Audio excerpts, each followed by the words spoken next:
morning, everybody. Welcome to the hangover slot. I must say, I've attended many conferences in my life. I've never heard an actual lecture on how to deal with hangovers. I don't know if that's unique to this group or if that's an innovative change. Yeah, but thank you. I'll take those hints for next time. Okay, so I'm going to talk about the South African economy. And obviously, I'm not an expert on higher education, but there are some thoughts about what that means for higher education. And I suppose the general sense out there, in your communities here, if you go into the streets here, there's a general sense of gloom about the South African economy, a sense that we're trapped in a sort of stagnation. And some people even talk about the failure of the state. There's this idea that South Africa is becoming a failed state. Obviously, that's not good for the future of any sector, including higher education. So I want to talk about, and I hope you're not hearing the echo as much as I am. You're good, okay. Yeah, I want to talk about how we think about the growth of an economy. And an economy is obviously a very complex system, and it's made up of the decisions of millions of people. You and I, we all contribute to the economy. Our decisions contribute to the economy, whether we spend or don't spend or borrow or don't spend. The same with companies, etc. So it's made up of a lot of decision makers. You can analyze an economy from many different angles. But I'm just going to show you a very simple framework to think about what drives economic growth in South Africa or not. Okay. And the analogy is that of a car, right? So if you want to know how fast a car is going to drive, there are a couple of things you need to think about. The first is the conditions that you're driving in, right? So if it's a nice clear day, you can go faster. If it's raining, if it's misty, you're going to go slower. So that external environment is important. And in the case of South Africa, the external environment is the global environment, right? We're a small, open economy, so what happens internationally has a major impact on what is going to happen domestically. Right. Secondly is what we call policy, and if you think about the car again, it's the person who's driving the car, the person who's making the decisions. Do I speed up? Do I slow down? How do I respond to conditions? Right? Now, as I said, all of us are decision makers in the economy, but ultimately it's the government that makes the big decisions for all of us. So I'm going to touch on policy quite briefly, and then potential. Right? So if you want to know how fast a car is going to go, perhaps the simplest question is just how big is the engine? Right? So if it's a little Hyundai i10 versus a BMW 5 Series, you can expect the 5 Series to drive faster over time. You can push the i10, you can push it and it can go maybe 130, 140, but if you push it too hard, it's going to overheat. And economies are similar, right? If you push an economy too much above its potential growth rate, you're going to end up with problems. You're going to end up with inflation, you're going to end up with a massive current account deficit. In other words, you're importing too much, you're going to end up with too much debt. So sustainable growth ultimately depends on also the ability of the economy to grow, the size of the engine. And I'll talk a bit about what that means in our context. And then finally, it's about institutions. And the way to think about institutions is just that's the rules of the game.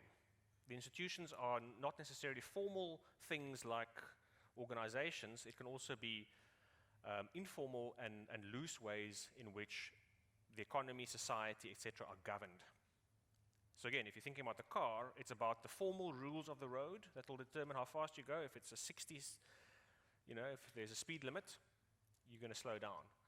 But there are also informal rules, right? So we all know in South Africa, the informal rule is if the speed limit is 60, then actually that means you can go 70, right? So that's an informal rule. Another informal rule is, if someone moves to the left so that you can pass them, you say thank you, you put on your hazards. Those are sort of the informal rules that guide. And in the economic world, we talk about the role of institutions. And obviously higher education, universities, colleges are important institutions that will also determine the speed at which the economy can grow. Right, so let's jump into these one by one. The global environment is a tricky one. And it really, the main thing to think about is just the fact that we've had this massive increase in interest rates. So if you can see the chart, these are just a couple of rich, important countries. You can see that massive coordinated surge in interest rates.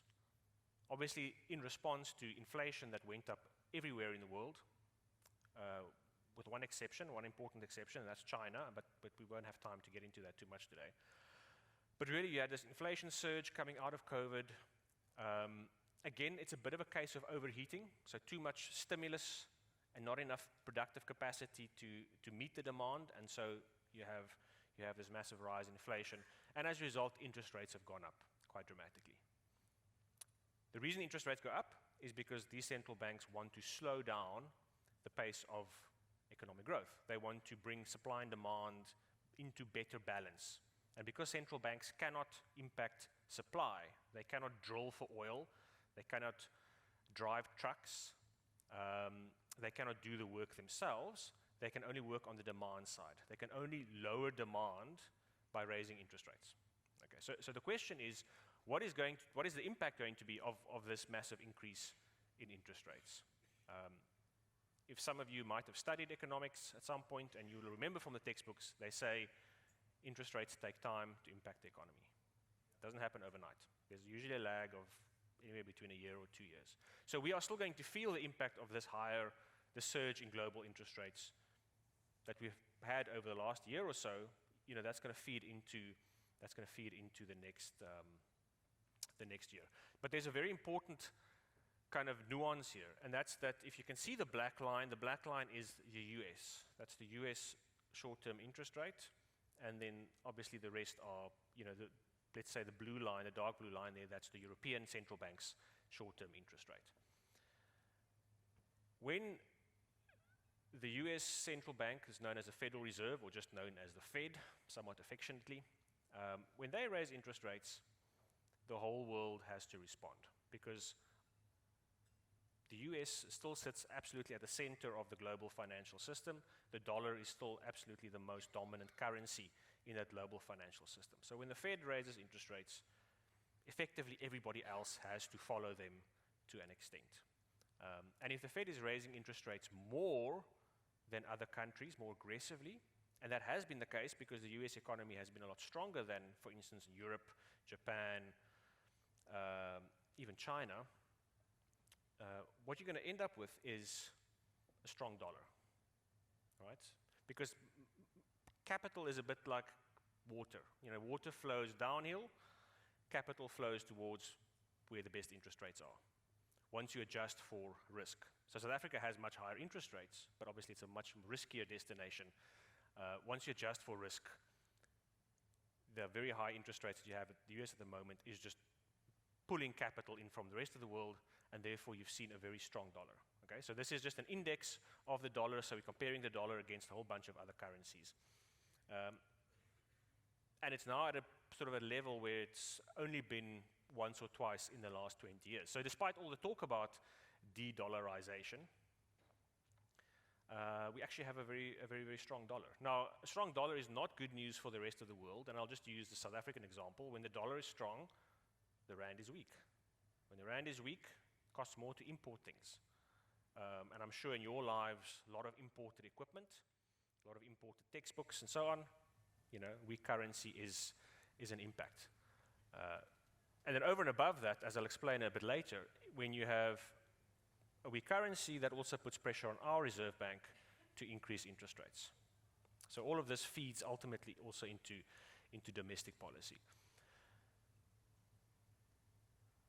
So a strong dollar, as I said, is not really good news for the rest of the world. So it is going to be, as long as it remains quite strong, it is going to be a drag on global economic activity. Okay, so if you think about the world economy moving into next year, and this year is basically over, we are looking at a scenario where you're probably going to see slower global growth. And that is even before we get into geopolitical shocks. Maybe this conflict in Israel and Gaza escalates if it does escalate, the impact is going to be mostly on the oil price. You're going to see a higher oil price. A higher oil price means there's less money for you and I to spend on everything else. Okay, and that is also going to slow global growth. We don't know if that's going to happen. I'm just saying that is how it could play out. So we're looking at a global environment that is not that favorable to South Africa, to South African businesses, South African investors, etc., going into next year. The global economy has been very resilient, right? It's been surprisingly strong this year, and that's one of the reasons why interest rates have gone up so much. But expect things to cool down next year. And the one area where this really impacts South Africa quite directly is in the commodity space, right? So we're a very sophisticated economy, and we've got lots of smart people and great technology sector and education sector and so on. But ultimately, we're still really good at digging out rocks from the ground and selling those rocks to people overseas. So when the price of those rocks goes up, we benefit. And when the price of the rocks fall, we struggle. So this is just an index of South African commodity prices over the last couple of years. I'll highlight a few points. I hope you guys can see at the back there. But if you look at from 2013 all the way to 2016, this index halved. Right? So if you think back to that period and the so-called state capture years, that wasn't the only thing that was going on. In the background, you saw commodity prices halving, and that obviously had a major negative impact on our economy. Commodity prices then sort of recovered from 2016 to just on the eve of the pandemic, and then when the pandemic hit, things went haywire. Suddenly there were huge shortages of commodities, so you saw this one big spike, and then you had the Russian invasion, and you had another big spike, and obviously South Africa benefits from this. Right? Our big problem is we couldn't export enough of the stuff because of problems at rail, at Transnet, but still, we benefited from the higher prices. Where you can see now, we're basically back to pre-COVID level. So these disruptions are over, the prices have normalized. We're not getting a major benefit from commodity prices at the moment. So the external environment is a bit challenging for South Africa at the moment. Let's put it like that. So then you think about policy. How have policymakers responded? And again, you can think about, this is a topic on its own, and you can spend the whole day talking about it. I'm just going to talk about two elements of policy: fiscal policy and monetary policy. Fiscal policy, of course, has to do with government's spending and taxation plans. We've got the medium-term budget coming up next week on Wednesday. And the core of the problem is this. The black line here is South African government spending, and the green line is tax revenue. Right? And you can see immediately that the black line has been consistently above the green line for the last decade.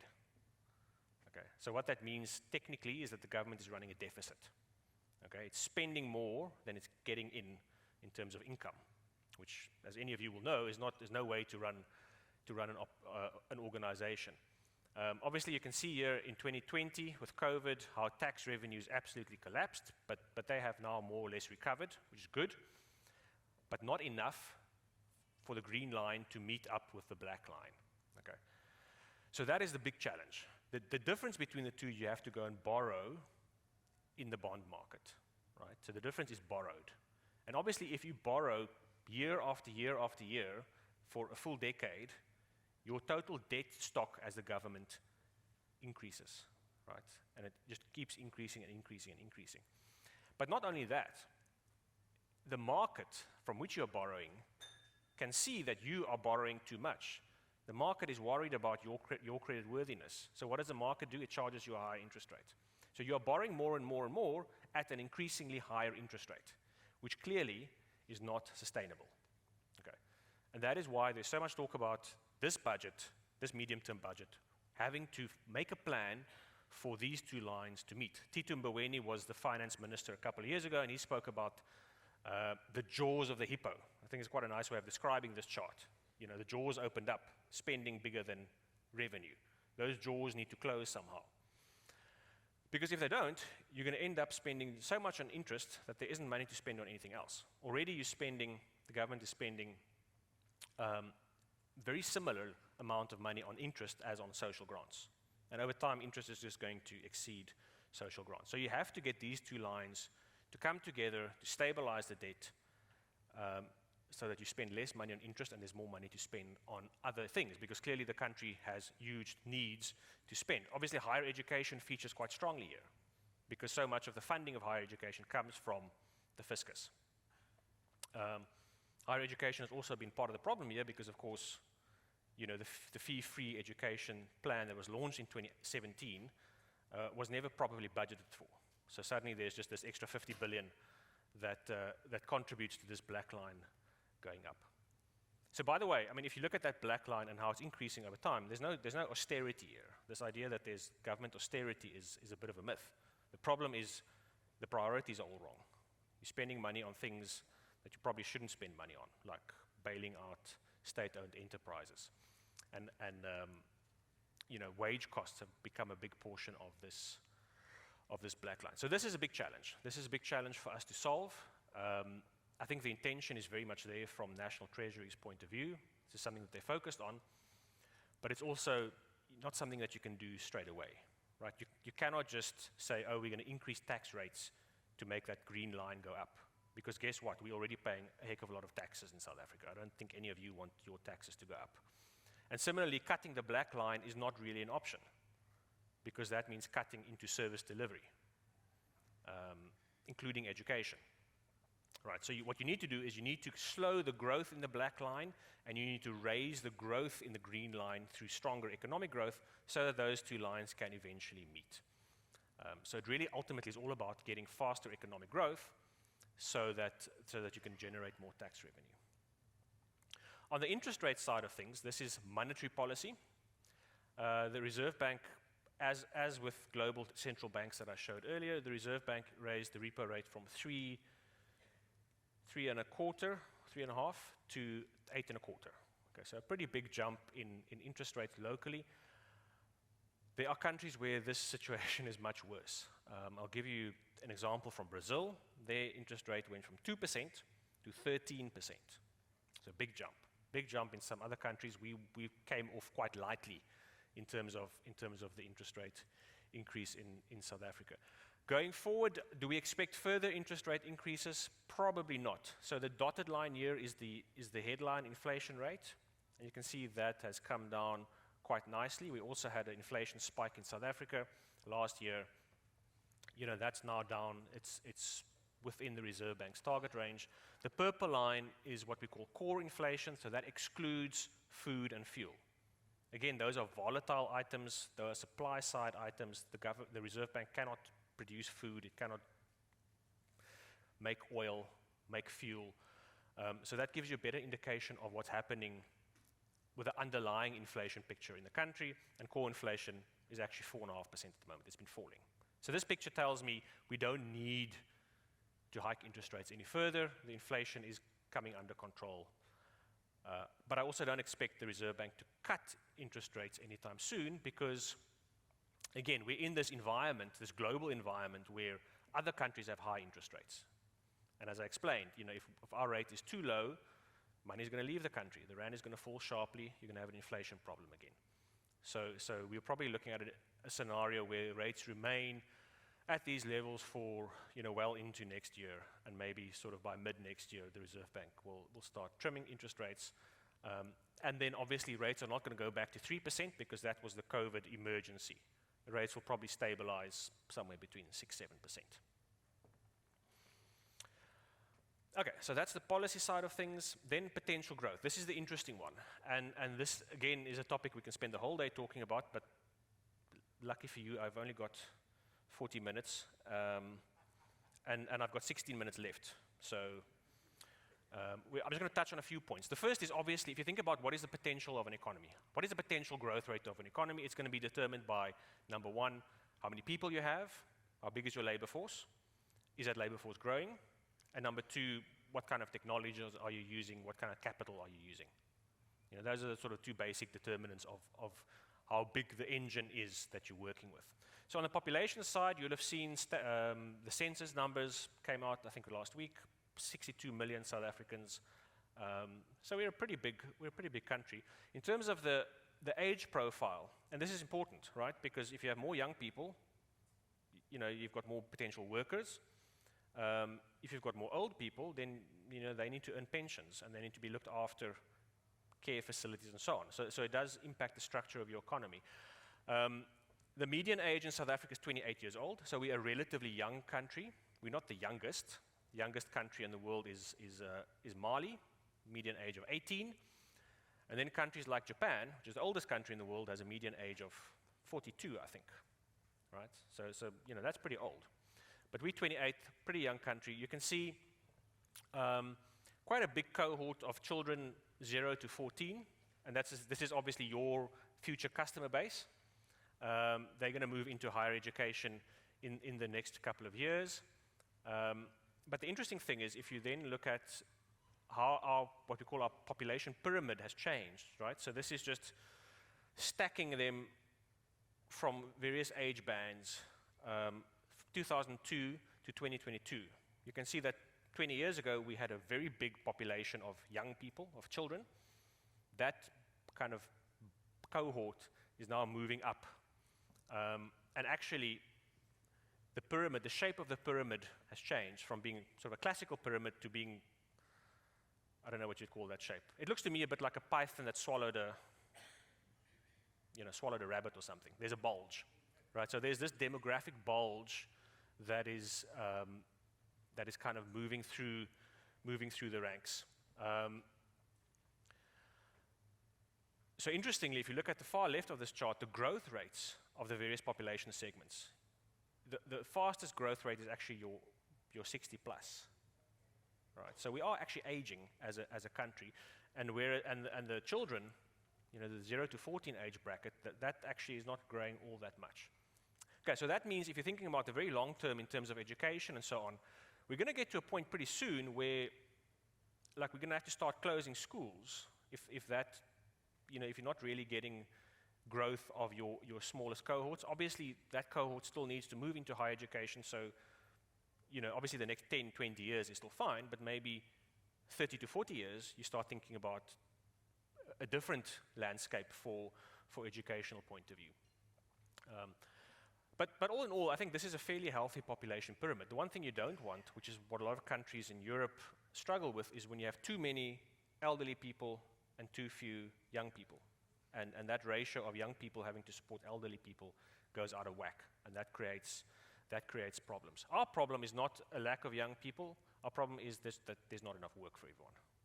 Okay, so this is what's called the employment to population ratio. That is essentially the percentage of adults who are working.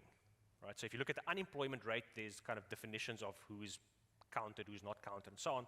This is a much cleaner method of just saying what proportion of adults actually work, and it's only 40%. Okay, and it's come down over time. So this is a big problem. Big problem for our economy. We're not creating enough jobs, and that limits the speed limit at which we can grow.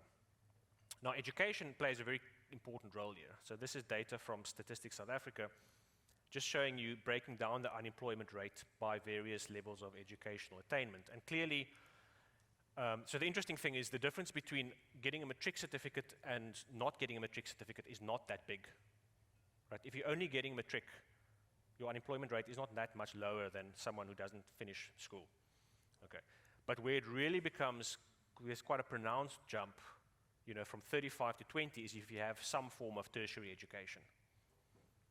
And then obviously if you have a university degree, your unemployment rate falls even further. Now, sadly, there's still 10% of graduates who are unemployed, and we have to ask why that is. But clearly, you are much better off with a university degree. So if you think about demand for higher education in South Africa, that's not going to go away. There's a massive, massive incentive for any young person to say, I want to get a degree because that's going to improve my chances in life dramatically. Okay. So you're not challenged by the demand side of young people wanting to get an education. I don't know how artificial intelligence changes all of that. I think one of your later speakers will touch on it. But I think there's still going to be a massive demand for education. The question is, where does the money come from? Who pays for that? In an environment where, as I said, the government doesn't have all that much money. Other issue, of course, in South Africa, again, if you think about the potential growth rate, is infrastructure, right? Because you can only grow as fast as your infrastructure allows you to grow. And clearly we've experienced stage 6 load shedding, well, any kind of stage of load shedding, quite a lot of late.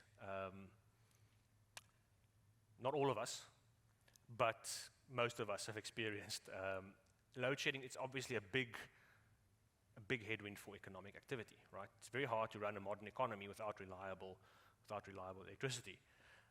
The bad news is that Transnet is actually a worse performer than Eskom, which is shocking, I know, but the blue line here is electricity production, and you can see it's been falling over time. This is Eskom's performance.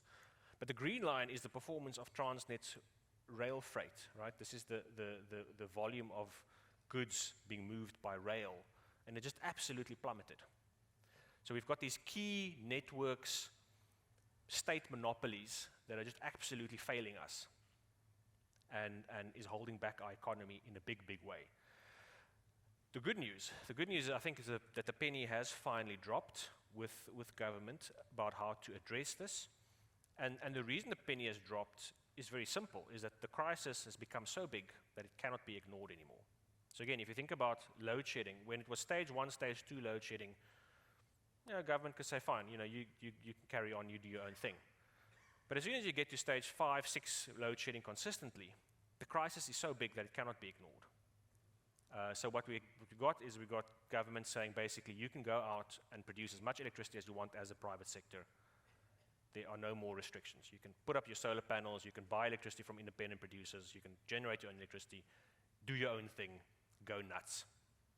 And that's exactly what happened. So this green line here, this is fixed investment spending, right? And it's in real terms, so adjusted for inflation. And you can see how this orange line has jumped to a record level. And this is the category we call machinery and equipment, and that includes your solar panels, your inverters, your batteries, your wind turbines, etc. So there's massive spending happening in that sector. It's probably the only sector that's really growing very, very quickly. And that is because simply this regulatory change that said you are now allowed to generate your own electricity. We are not, as a state, going to monopolize electricity. We need that to happen, and it will happen, in the logistics sector, right? We need the government to say private companies can also run their trains, and private companies can also operate ports. Because if you look at this dotted line here, this is investment spending in the transport sector.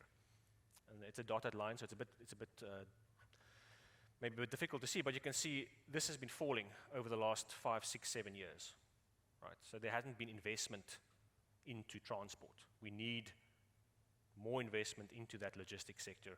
It is going to happen. It's just going to take a bit of time.